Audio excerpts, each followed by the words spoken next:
Anand drugs કેસમાં આરોપીઓના remand મંજૂર કરાયા છે।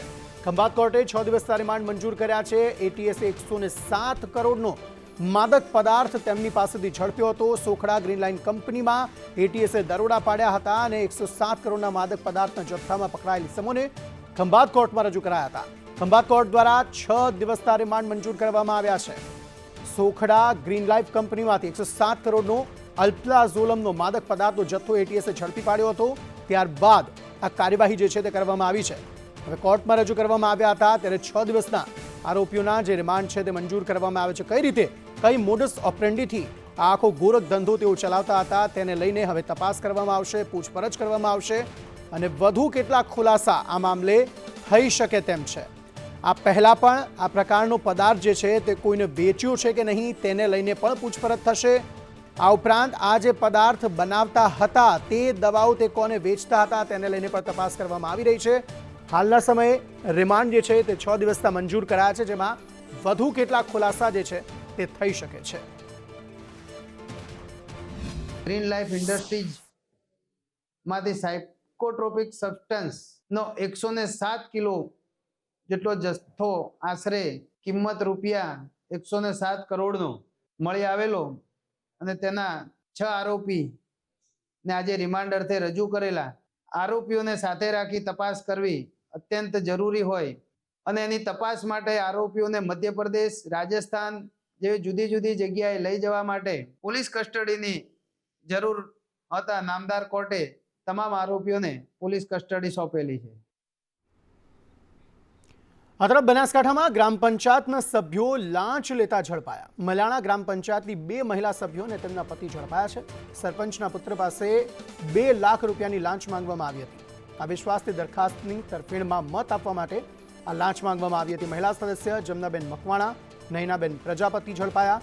આ ઉપરાંત મુકેશ મકવાણા અને રમેશ પ્રજાપતિને પણ એસીબીએ ઝડપ્યા છે। પાલનપુર એસીબી ટીમે છટકું ગોઠવી લાંચ લેતા તમામને ઝડપી પાડ્યા।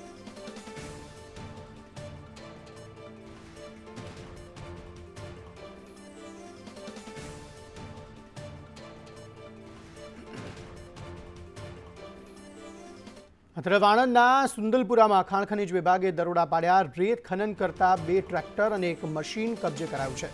સ્થાનિકોની રજૂઆત બાદ ખનીજ વિભાગ અહીં ત્રાટક્યું હતું। લાંબા સમયથી અહીં ગેરકાયદેસર રેતી ખનન થઈ રહ્યું હતું।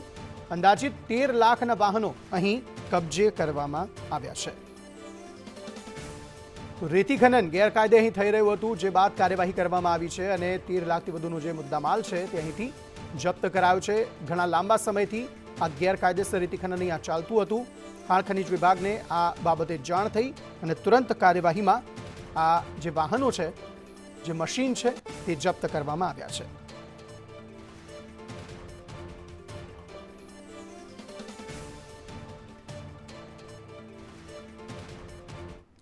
આ તરફ સુરેન્દ્રનગરના ચોટીલામાં દબાણો હટાવવાની કામગીરી હાથ ધરાઈ। હાઈવેથી ડુંગર જવાના રસ્તા પર જે દબાણો હતા તે હટાવાયા છે।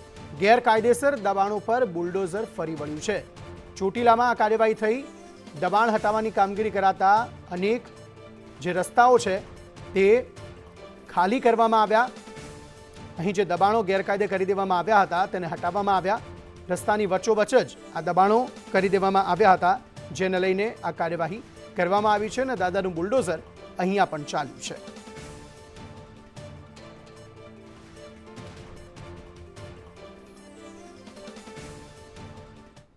આ તરફ સુરત જિલ્લામાં દીપડાઓનો આતંક જે છે તે યથાવત જોવા મળી રહ્યો છે। માંડવીના પીપરિયામાં દીપડો દેખાતા લોકોમાં ફફડાટ જોવા મળ્યો। ઘોડાના તબેલા નજીક દીપડો શિકાર કરવા માટે આવ્યો હોવાના જે સીસીટીવી દ્રશ્યો છે તે સામે આવ્યા। સ્થાનિકો આવી જતા દીપડો જે છે તે ખેતરાડી તરફ ભાગ્યો હતો। માંડવી વન વિભાગે આ મામલે હવે પાંજરું મૂકવા માટે પણ સ્થાનિકોએ જાણ કરી છે। આ તરફ જેતપુર પંથકમાં સિંહ પરિવારે ધામા નાખ્યા છે। થાણા ગાલુરમાં સિંહ પરિવાર નજરે પડ્યો। સિંહ પરિવાર રસ્તો ઓળંગતું નજરે પડ્યું હતું। ડેડરવા, ટીંબડી સહિતના ગામોમાં સિંહોની હાજરી જોવા મળી।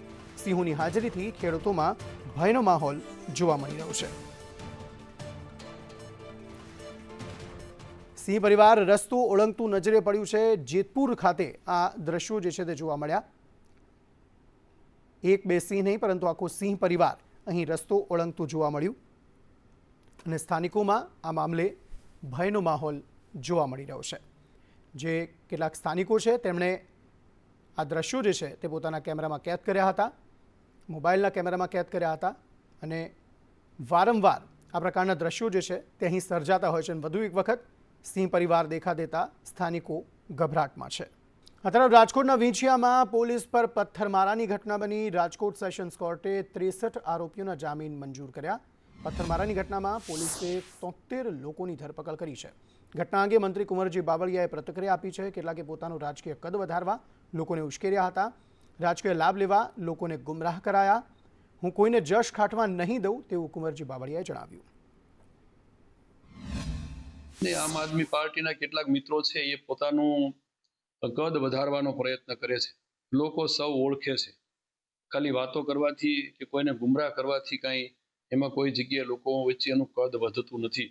એવા કેટલાક લોકો હજુ પણ ગુમરાહ કરવાના પ્રયાસો કરે છે અને એના ભાગરૂપે આજે બધાએ જોયું છે કે સતત હું પણ આ વકીલોના સંપર્કમાં હતો અને સારા વકીલની દલીલના અંતે આ 63 લોકોને, એમાં પૈકીના કેટલાક આમ આદમીના પણ હતા, પણ તેમ છતાં અમે એવું રાખ્યા વિના છોડાવવા માટેનો પૂરો પ્રયત્ન કર્યો. આ તરફ પાટણના રાધનપુરમાં પીપળી કેનાલ ઓવરફ્લો થઈ છે. કેનાલ ઓવરફ્લો થતાં ખેતરોમાં પાણી ભરાયા છે. પીપળી ડિસ્ટ્રિક્ટ કેનાલ કેટલીક જગ્યાએથી લીકેજ થઈ છે, જેના કારણે કેટલાક ખેતરોમાં પાણી ફરી વળેલા પણ જોવા મળી રહ્યા છે. કેનાલ ઓવરફ્લો થતાં ખેતરોમાં પાણી ભરાયા છે અને કેટલાકના પાકોને પણ નુકસાન પહોંચ્યું છે.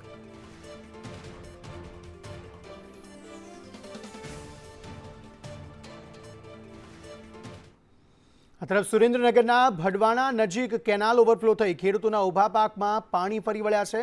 ખેતરો બેટમાં ફેરવાઈ ગયા હોય તે પ્રકારની સ્થિતિ અહીંયા પણ જોવા મળી. તંત્રની બેદરકારીથી કેનાલ ઓવરફ્લો થયાના આક્ષેપ થઈ રહ્યા છે. જીરું અને વરિયાળી સહિતના પાકને વ્યાપક નુકસાન અહીં પહોંચ્યું છે. ખેતરો બેટમાં ફેરવાઈ ગયા હોય તે પ્રકારની સ્થિતિ જોવા મળી રહી છે. પાકને નુકસાનીની સ્થિતિ જોવા મળી રહી છે. તંત્રના પાપે આ સ્થિતિ થઈ હોવાનું આરોપ સ્થાનિકો લગાવી રહ્યા છે.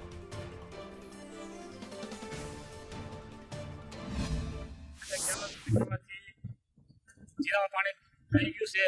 હવે કોની પાસે મતલબ લેવાનું? જીરામાં કેનાલમાં કોઈ ધ્યાન દેતું નથી હરખી અને આડી ઓડી લીલું ભરાય છે, લીલું કોઈ કાઢવા આવતું નથી. અમારે હવે શું કરવાનું? પૈસા કોની પાસે લેવાનું? 10 વીઘા જીરું ભરી ગયું છે, એમાં પાણી ભર્યું છે. હવે અમારે શું કરવાનું? આ તરફ ગાંધીનગર દહેગામની ઝાક જીઆઈડીસીમાં એસએમસીએ દરોડા પાડ્યા હતા. જીઆઈડીસીમાંથી સબસિડીવાળું યુરિયા ખાતર ઝડપાયું છે. એન્જલ રેજન્સ કંપનીમાંથી આ યુરિયા ખાતર પકડાયું છે. 1.34 લાખની કિંમતનું 22,765 કિલોગ્રામ યુરિયા ખાતર કબજે કરાયું.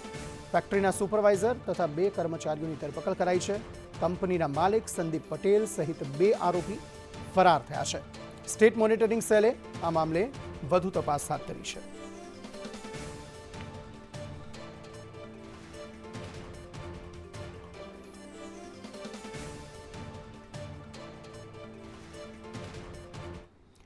ભરૂચના જંબુસરમાં જૂથ અથડામણનો મામલો સામે આવ્યો. 2 જૂથ વચ્ચે રીતસરની મારામારી થઈ, જેમાં 3 વ્યક્તિઓને ઈજા પહોંચી છે. ફ્રૂટની લારીમાં ચોરી કરવા બાબતે મારામારીનો બનાવ જે છે તે બનવા પામ્યો હતો. જંબુસર પોલીસે આ સમગ્ર મામલે વધુ તપાસ હાથ ધરી છે. ભરૂચના જંબુસરમાં 2 જૂથ વચ્ચે મારામારીના દ્રશ્યો સર્જાયા, જેમાં 3 વ્યક્તિઓ ઈજાગ્રસ્ત થયા છે, જેમને હોસ્પિટલ ખસેડાયા છે. જોકે આ સમગ્ર મામલે જંબુસર પોલીસે વધુ તપાસ હાથ ધરી છે.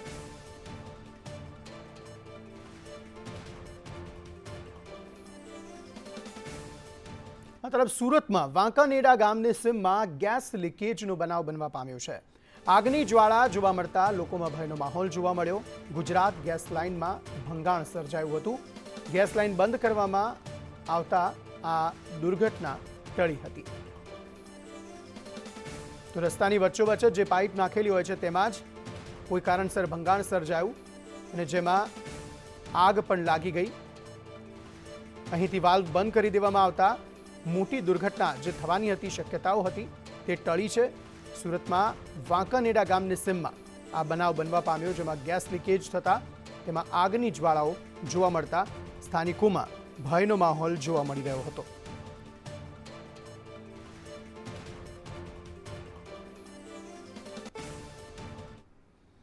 આ તરફ સુરેન્દ્રનગરના લીંબડીના ગ્રામ્ય વિસ્તારોમાં વીજપોલ ઊભા કરવાની કામગીરીનો ખેડૂતોએ વિરોધ કર્યો હતો. ઘનશ્યામપુર, જનશાળી, બળોલ સહિતના ગામોના ખેડૂતોએ એકત્ર થઈ ખાનગી કંપની સામે વિરોધ દર્શાવ્યો હતો.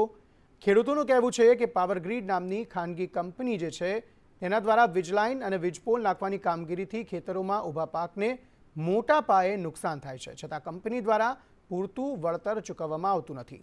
ત્યારે ખેડૂતોએ વીજ ટાવર ઊભા કરવાની કામગીરીનો વિરોધ કરી વળતર ચૂકવવા માંગ કરી છે.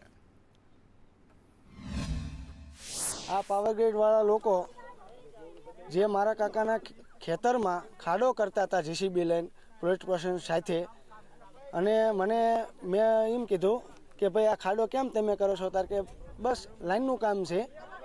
તો મેં એવડે લોકોને એવું કીધું કે તમે એસ્ટિમેટ આપો, કેટલું વળતર છે, શું છે. કોઈ વળતર નહીં, કાંઈ નહીં, ખેડૂતોને નહીં કંઈ પૂછવાનું, અને સીધા જ ખાડા કરવા માંડ્યા. અને નહીં આ ખેતરમાં તમે જુઓ, એ ખેતરમાં પણ આપણે જે ઊભો પાક છે તેમાં એવડાય લોકો સીધા પરવેશ કરે છે, નહીં વળતર કે કાંઈ નહીં. તો બીજી એક મારી રજૂઆત છે કે મારે ઘનશ્યામપુર ગામ પાસેથી નજીક લાઈન નીકળે છે, જે અમારું પશુ છે જે ચારો ચરવા જાય છે, એ મરવાનું જોખમ થાય.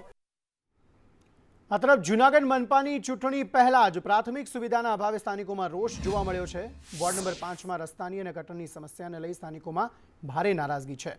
રસ્તો તાત્કાલિક રિપેર કરવાની માંગ સાથે મહિલાઓ રોડ પર ઉતરી મિજાજ બતાવ્યો હતો. મહિલાઓએ પૂર્વ સ્ટેન્ડિંગ કમિટીના ચેરમેનનો ઉધડો લીધો. રજૂઆતને લઈ કોન્ટ્રાક્ટર અને અધિકારીઓને સૂચના આપવામાં આવી છે. ગતિએ ગોકળગાય ગતિએ ચાલતું આ ગટરનું અને રોડ બનાવવાનું કામકાજ, અહીંના તમામ રહીશો સમયસર હાઉસ ટેક્સ ભરે છે, GSTનો ટેક્સ આપે છે, ઇન્કમ ટેક્સ આપે છે. છેલ્લા મહિના દિવસથી આ રોડ એટલો ખરાબ છે, એટલી પરિસ્થિતિ બધાની ખરાબ છે કે ચાલવામાં પણ બહુ તકલીફ પડે છે. બાળકોને સ્કૂલે મૂકવા જવામાં પણ એટલી તકલીફ બધાને પડે છે. એક મહિનાથી બધાને હેરાન કરે છે. કામ ચાલુ કર્યા પછી પહેલાં એમ કે અમે કુંડી બનાવીએ, આ બનાવીએ. અત્યારે અમારા છોકરા અહીંથી અડધો કિલોમીટર હાલી બેગ ઉપાડી એકલા જાય, એને કેટલી સમસ્યા થાય. સ્કૂલના ટાઈમ ચેન્જ કરવાનું સરકારે કીધું, ચેન્જ કર્યા પણ છોકરાઓને તો વહેલું જ ઉઠવું પડે. હવે સમસ્યા આ વિસ્તારની મોટી એ છે કે આ રોડને આજે 1 મહિના ઉપરથી સમય થયો. પહેલાં ગટર કરી, પછી આ ખોદીને વહી ગયા, આજ દિવસ સુધી કોઈ સામું નથી જોયું. 2 દિવસ પહેલાં સુધી તો ચાલી પણ શકાય એવી પરિસ્થિતિ નહોતી. કાલે રામાણી અને ઝાલા બાપુ બેને બોલાવી સવારમાં આ ગટરના ઢાંકણા બધા જે કંઈ સફાઈ કરવાની છે થઈ જશે. 5 દિવસમાં આપણે લોકોને કીધું છે કે 5 દિવસમાં તમારો રોડ ચાલુ થઈ જશે કામ. આ તરફ હળવદમાં વીજપોલ નાખવા મામલે છેલ્લા ઘણા સમયથી માથાકૂટ ચાલી રહી છે, જેમાં વીજપોલ નાખતી ખાનગી કંપની અને ખેડૂત આમને સામને આવી ગયા છે. ત્યારે આજે ખેડૂતોએ વીજપોલના યોગ્ય વળતર મુદ્દે ધારાસભ્યને આપવીતી સંભળાવી હતી, જેમાં પાવર ગ્રીડ કંપની ખેડૂતોના પાકમાં બળજબરીથી કામગીરી કરી અને વળતર મુદ્દે સ્પષ્ટતા ન કરતા હોવાની રજૂઆત કરી હતી. આ મામલે વારંવાર ખેડૂતો અને પાવર ગ્રીડ કંપની વચ્ચે ઘર્ષણ થાય છે. ત્યારે ખેડૂતોએ યોગ્ય વળતર નહીં મળે તો આત્મવિલોપનની ચીમકી ઉચ્ચારી.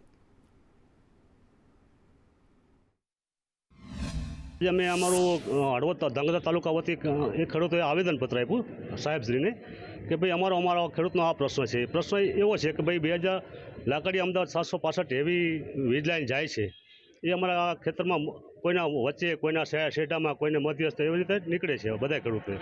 એમાં ખેડૂતો 2 વર્ષથી પીડિત છે. એટલે ખેડૂતને આવી રીતે ઉલ્લુ બનાવે છે. અને માપ તો કાયદેસર તળિયાનું જ લેવાનું હોય, સરકારનો GR છે. કોઈ પણ બિલ્ડિંગ બાંધકામ કોન્ટ્રાક્ટર કોઈ પણ વસ્તુ હોય એ બાંધકામનું માપ તળિયેથી પાયાનું જ માપ ગણાય છે. તો આ લોકો એ પાયાનું ખોદકામ જેટલું કરે, પિંજરા મૂકે, બાંધકામ કરે, એ માપ નથી ગણતા. ખેડૂતોની રજૂઆત છે કે 980 રૂપિયા બહુ સારો ભાવ છે, કોરિડોરનો ભાવ પણ એવો આપવામાં આવે તો ખેડૂતોને વળતર મળી રહે. એટલે એમની રજૂઆત મને મળી છે. હું પણ મંગળવારે રાજ્ય સરકારમાં આ વિષયને મૂકવાનો છું કે કોરિડોરના પણ ભાવમાં હળવદના ખેડૂતોને વળતર મળે. આ તરફ કચ્છ જિલ્લાના ભુજ સ્થિત સ્મૃતિવન ખાતે ભારતીય સેના દ્વારા વેપન્સ એક્ઝિબિશન યોજાયું હતું, જેમાં મોટી સંખ્યામાં મુલાકાતીઓએ વિવિધ પ્રકારના હથિયાર વિશે માહિતી મેળવી હતી. તો સેનાની કામગીરીથી પણ તે વાકેફ થયા હતા. સ્મૃતિવન ખાતે આયોજિત હથિયાર પ્રદર્શન પ્રવાસીઓ માટે આકર્ષણનું કેન્દ્ર બન્યું છે. स्मृति वीरन आई थी, तब मैंने देखा कि ये आर्मी लोगों ने एक एग्जीबिशन लगाया है 2 दिनों के लिए, ये रिपब्लिक डे सेलिब्रेशंस के लिए। तो हमने आए और ये बहुत धीरे से सभी इक्विपमेंट का यूसेज बता रहे हैं कि किस वेपन कब यूज़ करना है। एग्जीबिशन रखा हुआ है, सारे वेपन्स वगैरह देखे, बहुत एक्साइटिंग है। ऊपर से हमने देखा है, खासतौर पे हम ये सब मूवीज़ में देखते हैं, बट अभी यहाँ देखा वेपन्स इतने हैवी है, उसमें आर्मी इतने धूप और बर्फ में इतना फाइट वगैरह करते हैं, वॉर वगैरह पे जाते हैं, बहुत कठिन है। अभी देख लिया, इवन अभी वेपन्स हम जब पकड़ रहे तब वो कितना हैवी है, उससे कॉक वगैरह करते वक्त हमें समझ रहा है कितना कठिनाई होती रहेंगी उन्हें। ये सब इसमें बहुत अच्छा था, बहुत अच्छा, सबने आना चाहिए इधर। ભુજમાં મને ધ્યાન છે ત્યાં સુધી એવરી યર 1 કે 2 દિવસનો આર્મી આ સેશન અહીંયા ગોઠવતી હોય છે। આ વર્ષે 2025માં અહીંયા હિલગા આપણે સ્મૃતિવનમાં અહીંયા એમને એક્ઝિબિશન રાખેલું છે। અહીંયા નાનાથી કરીને વડીલ સુધી બધાને પણ ઇન્ડિયન આર્મીની જે માહિતી છે અને એમની તાકાત છે એ આપણી જ છે। આપણી શું તાકાત છે આપણે અહીંયા આવશું તો જાણવા મળશે। અલગ અલગ ટાઈપના વેપન્સ છે, ગન્સ છે, રેડાર છે, ડ્રોન્સ છે, ટેન્ક છે, તો એ આપણે બધું જોશું, આપણે જાણશું તો આપણે ખ્યાલ પડશે કે આપણી ઇન્ડિયન આર્મી કેટલી સ્ટ્રોંગ છે। આ તરફ અમરેલીમાં નિત્યમ વિદ્યા સંકુલ ફરી એકવાર ચર્ચામાં આવી છે। બાળકોના જીવન સાથે રમાઈ રહેલી રમત હવે ગંભીર મુદ્દો બન્યો છે। શાળા ફાયર સેફટીની એનઓસી વગર ધમધમી રહી છે, ત્યારે શાળાના સંચાલકોને નિયમોનો ડર છે નથી, ન તો બાળકોની સલામતીની ચિંતા છે। ફાયર સેફટીને લઈ શાળાની ઘોર બેદરકારી સામે આવી છે। નિત્યમ વિદ્યા સંકુલના આ મામલે તંત્રની ચૂપ્પી અનેક સવાલ ઊભા કરે છે। હાલના તબક્કે નિત્યમ સંકુલ નામના કોઈ ઇમારતને અત્રેની કચેરી ખાતેથી ફાયર સેફ્ટી સર્ટિફિકેટ આપવામાં આવેલું નથી। આ સંપૂર્ણ પ્રક્રિયા 13 ડિસેમ્બર 2023ના રોજથી ગુજરાત ફાયર સેફ્ટી કોપ પોર્ટલના માધ્યમથી ઓનલાઈન કરવાની રહેતી હોય છે અને તેના દ્વારા રિજનલ ફાયર ઓફિસર શ્રી દ્વારા આ કચેરી ખાતેથી એનઓસી આપવામાં આવતી હોય છે। આ બાબતે અત્રેની કચેરી ખાતેથી તે લોકોને ખ10ની નોટિસ અને અત્રે લોકલ સ્ટેશન ઓફિસર તરીકેની અમારી નોટિસ તે લોકોને આપવામાં આવેલી છે અને ફાયર સેફ્ટી સર્ટિફિકેટ સત્વરે લેવા માટે અત્રેની કચેરી ખાતે અમે દ્વારા તેમને જાણ કરવામાં આવેલી છે। પંચમહાલ જિલ્લામાં સ્થાનિક સ્વરાજની ચૂંટણીનો ધમધમાટ જોવા મળી રહ્યો છે। કાલોલ અને હાલોલ પાલિકાની ચૂંટણી યોજાવાની છે, ત્યારે ચૂંટણીમાં કયા મુદ્દાઓને લઈ મતદારો પોતાનો મત આપશે તે જાણવાનો સંદેશ ન્યૂઝે પ્રયાસ કર્યો। રાજકીય, સામાજિક અગ્રણીઓ અને શહેરીજનો સાથે સ્થાનિક મુદ્દાઓને લઈને ચર્ચા કરી, જેમાં પ્રાથમિક સુવિધાઓના પ્રશ્નોને લઈ મતદારોએ નારાજગી વ્યક્ત કરી હતી। આખરે સ્થાનિક સ્વરાજ્યની ચૂંટણીની જાહેરાત થઈ ગઈ। છેલ્લા 2 વર્ષથી જ્યાં જ્યાં ચૂંટણીની મુદત પૂરી થઈ હતી ત્યાં વહીવટદારો નો રાજ ચાલતું હતું અને છેવટે આ રાજ પૂરું થયું ત્યારે પંચમહાલ જિલ્લામાં કાલોલ નગરપાલિકાની ચૂંટણી છે। અત્યારે દિવસે દિવસે જેમ વસ્તી વધારો થાય જેવી રીતે બધાની અપેક્ષાઓ પણ વધતી જાય, એટલે ભારતીય જનતા પાર્ટીનું જ્યારે પણ શાસન હતું ત્યારે પણ સારું કર્યું છે અને હવે પણ ખૂબ સારું થશે નગરમાં। પણ પહેલા તો અપક્ષ જીત્યું હતું પણ શાસન તો ભારતીય જનતા પાર્ટીએ જ કર્યું છે ને। સ્થાનિક સ્વરાજ્યની ચૂંટણી આવી છે, એની અંદર ઘણા યુવાનો ઉત્સાહિત છે અને ભારતીય જનતા પાર્ટી ફરી જંગી બહુમતીની લીડથી જીતવાની જ છે। કંઈક સારું થાય તો કંઈક ખોટું બી થાય, તકલીફ કોકને ને કોકને કંઈક ને કંઈક રહેવાની। બધા એક વસ્તુથી સુખી હોય ને બધા દુઃખી હોય એવું ના થાય, એટલે દરેક વસ્તુના 2 પાસા હોય। બાકી ઓવરઓલ જોવા જઈએ તો ભારતીય જનતા પાર્ટીનું ગઢ છે કાલોલ। કામ સતત વધતા ને વધતા જ રહેતા હોય કે જેવી રીતે ભાઈ પબ્લિક વધતી હોય, વસ્તી વધારો થતો એ રીતે દરેકની જરૂરિયાત વધતી હોય। હવે એ કામની અંદર અત્યારે એક નવું કામ ભારતીય જનતા પાર્ટીની સરકારમાં અત્યારે નગરપાલિકાની અંદર આવવાનું તૈયારીમાં છે કે જે પાઇપલાઇન, પાણીની જે પાઇપલાઇન વર્ષો જૂની હતી એને અત્યારે નવી ખોલી અને નવા પાઇપલાઇન અત્યારે નાખવાનું કામ શરૂ થઈ રહ્યું છે। તો એક અત્યારે નવું કાર્ય છે કે ભાઈ ભારતીય જનતા પાર્ટીના રાજમાં આ પાણીની પાઇપલાઇન અત્યારે નખાઈ રહી છે। નગર શું માગે? નળ, ન એટલે ન, ગ એટલે ગટર અને પ એટલે રસ્તા, બરાબર છે। હવે તમે જુઓ તો ન અને ગ અને ર કોઈ ઠેકાણા નથી, કોઈ જગ્યાએ નય નથી, કોઈ જગ્યાએ ગ નથી ને ર નથી। જે વાતો કરવામાં આવે છે મોટી મોટી એ બધી ખોટી વાતો છે અને પ્રજા સમજી ગઈ છે। હવે સાયન્સ સિટીની વાત કરીએ, સ્મશાનમાં બનાવેલું છે, આજે વર્ષોથી પડી રહ્યું છે એ બન્યા પછી પડી રહ્યું હતું, પછી એમનું શાસન બી આવ્યું ભાજપનું તો પડી રહ્યું છે, વહીવટદાર આવ્યા તો પણ પડી રહ્યું છે. કાલોલનો જે ગાર્ડન છે, ગાર્ડનમાં તમે જુઓ તો ત્યાં ગાડી અત્યારે અસામાજિક તત્વોનો અડ્ડો છે અને ત્યાં ગાડી ઘણી બધી પ્રવૃત્તિ થાય છે અને એનું ગાર્ડન જેવું લાગતું જ નથી. સ્મશાન પણ સારું હોય ત્યાં, એવી પરિસ્થિતિ છે. એટલે કોંગ્રેસનું શાસન આવે તો પહેલા કોંગ્રેસે જ કાલોલને રસ્તા આપ્યા છે, ગટરે આપી છે અને પાણી બી આપ્યું છે. અને બીજું કે કોંગ્રેસે છે તે જે આપ્યું છે એ જ જગ્યાએ છે તે આ લોકો એની પર રિનોવેશન કરે છે. નવું કામ એમને કોઈ નથી કે જે નવા કામો કરે છે ટોટલી ફેલ છે. કામ થયું જ નથી. આ સાહેબ કે છે ખોટી વાત કરે છે. મેં કંઈક વખત રજૂઆત કરી પાણીની સમસ્યા કે અમારે 95માં સોસાયટી બની, આશિયાના સોસાયટી, ત્યારથી 4 વાગે પાણી આવે છે. ચૂંટણી એમાં રસાકસી રહેશે એ તો ચોક્કસ છે. ક્યાંક કામ થયાની વાતને સમર્થન મળ્યું છે, ક્યાંક કામ અધૂરા હોવાની વાતને સમર્થન મળ્યું છે. પરંતુ આ જે 2 વર્ષ પછી જે ચૂંટણીની આશા રાખી રહ્યા હતા નગરજનો, એ ચૂંટણી આવી ગઈ છે અને આવનાર સમયમાં જોવાનું રહેશે કે ચૂંટણીનો રંગ કેવો ચડશે. હર્ષદ મહેરા, સંદેશ ન્યૂઝ, પંચમહાલ. તરફ કોંગ્રેસનું 2 થી 8 ફેબ્રુઆરી દરમિયાન દેશવ્યાપી અભિયાન ચાલવાનું છે. જય બાપુ, જય ભીમ, જય સંવિધાનના નેજા હેઠળ આ અભિયાન ચાલવાનું છે. ગુજરાતના 249 તાલુકાઓમાં કોંગ્રેસનું આ અભિયાન ચાલશે. વિવિધ ગામોમાં સ્થાનિકો સાથે સંવાદ કોંગ્રેસ કરવાનું છે. ભાજપ આરએસએસનું સંવિધાન વિરોધી વલણ, મનીષ દોશીએ આ નિવેદન આપ્યું હતું. અભિયાન શરૂ કરવામાં આવ્યું છે, જય બાપુ, જય ભીમ, જય સંવિધાન, અને એના ભાગરૂપે તારીખ 2 ફેબ્રુઆરીથી 8 ફેબ્રુઆરી સુધી કોંગ્રેસ પક્ષ દ્વારા, ગુજરાત કોંગ્રેસ દ્વારા રાજ્યના 249 જેટલા તાલુકાઓમાં તાલુકા કક્ષાએ કોંગ્રેસ પક્ષના વરિષ્ઠ આગેવાનો જે તે તાલુકાના વિવિધ વિસ્તારોમાં જશે અને ત્યાં જઈને ભારતીય જનતા પાર્ટીની સરકાર સામે કોંગ્રેસ પક્ષ દ્વારા લોકતાંત્રિક રીતે અભિયાન શરૂ કરવામાં આવશે. વિરમગામમાં ડાંગર કૌભાંડ મુદ્દે ધારાસભ્યનું નિવેદન. ડાંગર કૌભાંડની ફરિયાદ મામલતદારે કરી છે. આરોપીઓને ઝડપવા એમએલએ હાર્દિક પટેલે માંગ કરી. સુફિયાન મંડળી સહિત આરોપીને ઝડપવા તેમણે માંગ કરી છે. લેભાગુ તત્વોને ઝડપવા પોલીસ સરકાર પાસે માંગ કરાઈ. વિરમગામમાં એક ડાંગરનું કૌભાંડ થયેલું છે.